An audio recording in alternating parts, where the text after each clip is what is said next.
আপনার যে ভাই যে আজাদ কে গুলি করে মারা হলো, এই ঘটনা আসলে কি ঘটেছে একটু বলেন। ওইটা আমরা অতটুকু জানি না, আমরা এটাই জানি আমার বাইকে নিয়ে ডেকে নিয়ে গেছে, নিয়ে যাওয়া হয়েছে। তার নাম গুলি বাবু, প্রকাশ গুলি বাবু। সে আমার ভাই যখন কাছ থেকে আসতেছে, কাছ থেকে আসে যখন ভাত খাচ্ছে, তখন আমার ভাইকে কল দিয়ে বলতে একটু কাজ আছে বেরো। আমার ভাই যখন বেরিয়েছে তখন আমার ভাইকে নিয়ে যায়, ঠিক 15-20 মিনিট পর আমার ভাইকে তারা গুলি করে মেরে ফেলছে। সেটা সে জানে, তার সাথে কে ছিল জড়িত, বাট কারা আছে ওটা আমরা জানি না। আমরা জানি যে ও আমার ভাইকে নিয়ে গেছে। আপনার ভাইয়ের পরিচয়টা দেন, আপনার ভাই কি করতেন? আমার ভাই এমনি অ্যালুমিনিয়াম পেটের মিস্ত্রি, ওর নাম বসিক। ওর সাথে কথা বলেন। ওর আমার ভাই ওদের বড় ভাইয়ের সাথে আমার ভাই অ্যালুমিনিয়াম পেটের মিস্ত্রি। কেন মারা হয়েছে না, ওইরকম কারো আমার ভাইয়ের সাথে কোনো দ্বন্দ্ব নাই, ওইটা আমি বলতে পারতেছি না। এটাই জানি, বাট আমার ভাইকে পরিকল্পনা করে ওরা কেন মারলো ওইটা আমরা সরকারের কাছে বিচার চাই। কারা কারা মারছে? ওই আমার ভাইকে নিয়ে গেছে গুল্লি বাবু, ওর ভাইয়ের নাম কাকল। আর ওইখানে প্রকৃত নাম কি? বাবু, ওর প্রকাশের নাম গুল্লি বাবু। আচ্ছা, গুলি বাবু কেন তার নাম? সেটা কি জানেন আপনি? তার ভাই অস্ত্র ব্যবসায়ী করে। তার ভাইকে আমাদের এলাকায় 2015 সাল নাকি 14 সালে ঘেরাও করে র্যাপ নিয়ে গেছিল, ওইটাই জানি আমরা। তখন আমরা গুলি বাবু হত্যা করছে জি, ও চাঁদাবাজি করে। ওরা সবসময় আন্ডারগ্রাউন্ড থাকে, ওরা কোথায় থাকে বাট কখন আসে ওটা জানি না, ওদেরকে হঠাৎ দেখি, যেমন আজকে দেখছি ওদেরকে।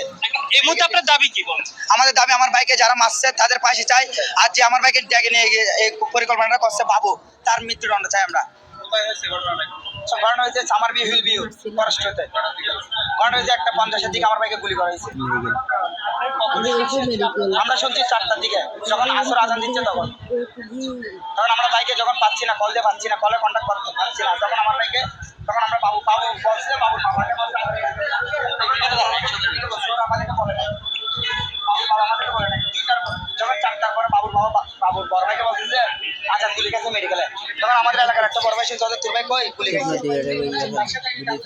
না, আমার ভাই সাথে কারো দ্বন্দ্ব ছিল না, কিন্তু বাবুর সাথে দ্বন্দ্ব আছে, সবার সাথে আছে। সে চাঁদাবাজি করে বিভিন্ন জায়গায়, তার ভাইও চাঁদাবাজি করে, তাদের সাথে ব্যক্তিগত বিষয় সবার সাথে থাকতে পারে, আমাদের সাথে নাই, আমার ভাইয়ের সাথে নাই। আমার ভাই তো কারোর সাথে কোনো কিছুতে নাই। বাবু রাজনীতি করে, কিন্তু প্রকাশ কোনো রাজনীতি করে এরকম কোনো হিস পাই নাই আমরা।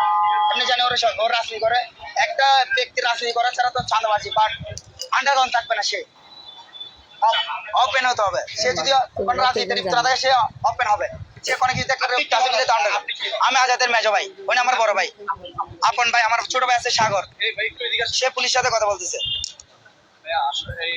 আপনার ভাই ত্রিপুরার একটা সংগঠনে, শ্রমিক সংগঠনে কাজ করে। হ্যাঁ, জি জি জি জি। আসলে তার সাথে কোনো দ্বন্দ্ব ছিল? না না না, ওইরকম কোনো দ্বন্দ্ব নেই। আপনারা আমার ভাইয়ের ফ্যাক্টরির দিকে যে আমার ভাই ব্যাকগ্রাউন্ড শুনতে পারবেন। আচ্ছা, যতটুকু শুনছি তাকে ডেকে নেওয়া হয়েছে। হ্যাঁ, ডেকে নেওয়া হয়েছে। তাকে কে ডেকে নিয়ে গেছে? গুলি বাবু বাসা থেকে ডেকে নিয়েছে।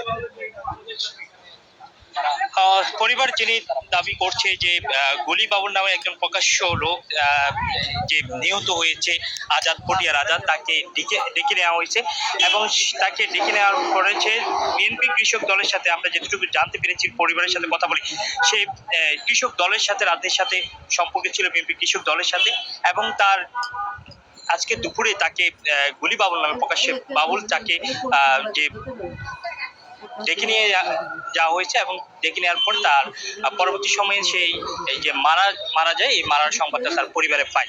আর এই মুহূর্তে আমরা আছি চট্টগ্রাম মেডিকেল কলেজ হাসপাতালে এবং ইমার্জেন্সি গেটে। আমরা